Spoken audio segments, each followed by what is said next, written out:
बिस्मिल्लाहिर्रहमानिर्रहीम। अस्सलामु अलैकुम वरहमतुल्लाहि वबरकातुहू। आयतल कुर्सी पढ़ने से औलाद और माल को क्या फ़ायदा होता है?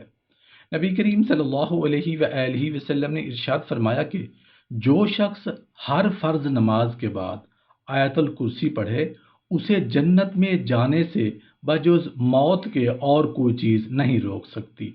गोया कि वो मरते ही दाखिल जन्नत कर दिया जाता है, यानी मरते ही जन्नत के आसार व अलामत का मुशाहिदा कर लेता है।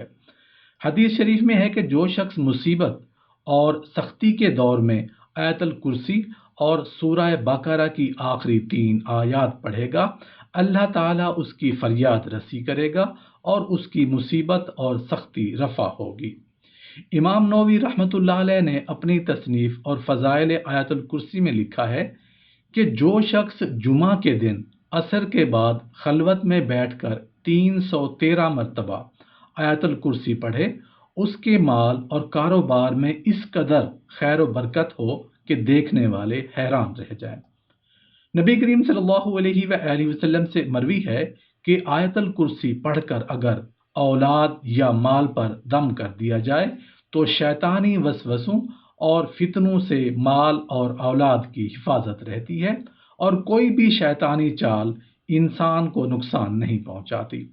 हदीस में आता है कि जिस शख्स ने रात को सोते वक्त आयतुल कुर्सी एक बार भी अगर पढ़ ली तो सुबह तक एक फरिश्ता खास तौर पर उसकी हिफाजत करता है और शैतान पढ़ने वाले के पास नहीं आता। और ना सिर्फ ये कि पढ़ने वाला शैतानी साजिशों और आफतों से महफूज रहता है, बल्कि उसका घर, घर वाले और घर का तमाम साजो सामान भी हर किस्म की आफतों से महफूज रहता है। बुजुर्गों ने फरमाया है कि जो शख्स किसी मकसद हसना के लिए दुआ करे और ये चाहे कि उसकी दुआ जल्द अज जल्द कबूल हो जाए, तो वो जुमा के दिन नमाज असर के बाद गोशाए तन्हाई में बैठकर 17 मरतबा यानी 17 टाइम्स आयतुल कुर्सी पढ़कर दुआ करे। इंशाअल्लाह फौरन दुआ कबूल होगी। ये तरीका बुजुर्गों का बारहा का आजमाया हुआ है। उनकी तकलीद करते हुए अगर हम लोग भी ये तरीका अख्तियार करेंगे तो अल्लाह के फजल व करम के मुस्तहक करार पाएंगे और दीन और दुनिया की कामयाबी हमारे हिस्से में आएगी। सफ़र पर जाते वक्त एक बार आयतुल कुर्सी और 3 बार कुल हुवल्लाहु अहद पूरी सूरत पढ़कर अपने ऊपर दम कर लें। इंशाअल्लाह सफ़र से वापसी तक पढ़ने वाला अमन व आमान में रहेगा। अगर अपने वतन में रहते हुए सुबह को पढ़कर दम कर ले तो शाम तक अमन व अमान में रहे, और अगर रात को पढ़कर दम कर ले तो सुबह तक अमन व अमान में रहे। अगर किसी मोहलिक बीमारी का शिकार हो गए हों तो 11 मरतबा आयतुल कुर्सी पढ़कर रोज़ाना अपने ऊपर दम कर लिया करें और 11 मरतबा पानी पर दम करके उस पानी को सुबह शाम पी लिया करें। इंशाअल्लाह जल्द ही चंद ही रोज़ के अंदर मर्ज से निजात मिल जाएगी। अगर आयतुल कुर्सी को लिखकर अपने असबाब में रखें तो चोरी से हिफाजत रहेगी और असबाब चाहे जिस तरह का हो हर किस्म के नुकसान से महफूज रहेंगे। कसरत से उठते बैठते आयतुल कुर्सी की तिलावत किया करें, इसलिए कि माल और औलाद में बरकत, शैतान की शरारतों और चोर की चोरी करने से हिफाजत आयतुल कुर्सी पढ़ने से औलाद और माल को फ़ायदा होता है। कसरत से उठते बैठते आयतुल कुर्सी की तिलावत किया करें, इसलिए कि हदीस शरीफ में आया है कि आयतुल कुर्सी अल्लाह की किताब यानी कुरान की सवाब के लिहाज से सबसे बड़ी आयत है। एक रिवायत है कि ये कुरान की आयतों की सरदार है। दूसरी हदीस में आया है कि जिस माल या औलाद पर आयतुल कुर्सी को पढ़कर दम कर दोगे या लिख कर माल में रख दोगे या बच्चा के गले में डाल दोगे तो शैतान उस माल और औलाद के करीब भी नहीं आएगा। हर नमाज के बाद आयतुल कुर्सी पढ़ने से बहुत सारी बरकतें नसीब होती हैं। वो मरने के बाद जन्नत में जाएगा, वो शैतान और जिन की तमाम शरारतों से महफूज रहेगा। अगर मोहताज होगा तो चंद दिनों में ही उसकी मोहताजी और गुर्बत दूर हो जाएगी। घर से निकलते वक्त पढ़ोगे तो 70,000 फरिश्ते हर तरफ से आपकी हिफाजत करेंगे। जब घर में दाखिल होते वक्त आयतुल कुर्सी पढ़ोगे तो आपके घर से मोहताजी दूर हो जाएगी। جب وضو کے بعد پڑھو گے تو 70 درجے بلند ہوں گے۔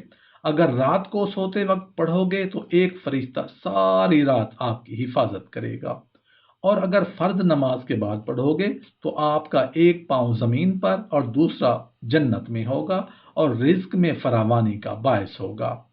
ہر روز فریضہ نماز کے بعد آیت الکرسی کا پڑھنا سانپ بچھو کا تعویذ ہے۔ اگر اس کو لکھ کر کھیت میں دفن کر دیا جائے تو وہ کھیت چوری اور نقصان سے بچا رہے گا، اور اس میں برکت بھی ہوگی انشاءاللہ۔ اگر آیت الکرسی لکھ کر دکان میں رکھی جائے تو اس میں خیر و برکت کا ذریعہ بنے گی۔ اس کا گھر میں لکھ کر یعنی آیت الکرسی کو لکھ کر گھر میں رکھا جائے تو چوری سے بچاؤ کا موجب ہے۔ اگر مرنے سے پہلے اس کو پڑھ لیں تو بہشت میں اپنا مقام دیکھ لیں گے۔ ہر شب سوتے وقت اس کا پڑھنا فالج سے حفاظت کا سبب ہوگا۔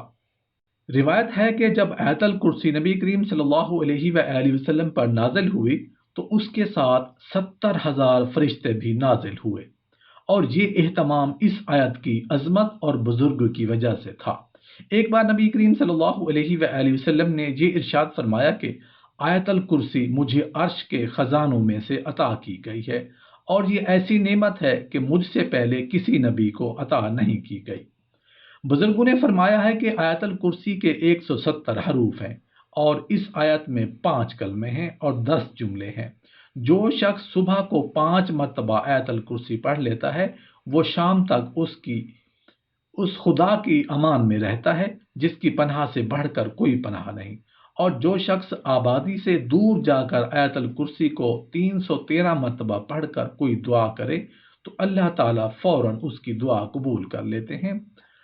صاحب خمینۃ الاسرار فرماتے ہیں کہ جب 1261 ہجری میں مدینہ منورہ میں مقیم تھا، میرا قیام جس علاقے میں تھا وہاں ایک عورت کو درد ذہ ہوا، اور دایا اور اتباع کی کوششوں کے باوجود اس عورت کے نہ درد ختم ہوا اور نہ ہی بچے کی پیدائش ہوئی۔ اس کا شوہر بوقت چاشت میرے پاس آیا، میں نے آیت الکرسی، سورہ فاتحہ اور سورہ اخلاص اور آیت یعنی وَنُنَزِّلُ مِنَ الْقُرْآنِ مَا هُوَ شِفَاءٌ وَرَحْمَةٌ لِّلْمُؤْمِنِينَ پانی پر دم کر کے دے دیا۔ اس شخص نے لے جا کر یہ پانی اپنی بیوی کو پلا دیا۔ اللہ کے فضل و کرم سے فوراً ہی اس کے بچہ پیدا ہو گیا، اور اس وقت سے میں آیت الکرسی اور مذکورہ آیات کی کرامات و عظمت کا قائل ہو گیا ہوں۔ امام نووی رحمۃ اللہ علیہ نے اپنی تصنیف جو انہوں نے آیت الکرسی کی فضیلت میں ہی قلم بند کی ہے، اس میں انہوں نے ایک جگہ یہ تحریر فرمایا ہے کہ جو شخص آیت الکرسی کو کسی خالی مکان میں بعد نماز عصر 17 مرتبہ پڑھے گا، اس کے دل میں ایک خاص قسم کی کیفیت پیدا ہوگی، اور اس کیفیت میں وہ جو بھی دعا کرے گا قبول ہوگی، اور اس کے دل میں اگر غموں کا ہجوم بھی ہوگا تو ان سے اس شخص کو نجات نصیب ہوگی۔ نبی کریم صلی اللہ علیہ وآلہ وسلم نے ارشاد فرمایا کہ آیت الکرسی قرآن حکیم کی سب سے زیادہ اشرف اور افضل آیت ہے، اس لیے کہ اس آیت میں پروردگار عالم نے بازبان خود اپنی ہی اہم خصوصیات و صفات کا ذکر عجیب و غریب انداز سے کیا، اس لیے کہ آپ صلی اللہ علیہ وآلہ وسلم نے یہ بھی ارشاد فرمایا ہے کہ ہر فرض نماز کے بعد جو شخص اس آیت کو پابندی کے ساتھ پڑھے گا اس کو جنت میں داخل ہونے سے بجز موت کے اور کوئی چیز نہیں روک سکتی۔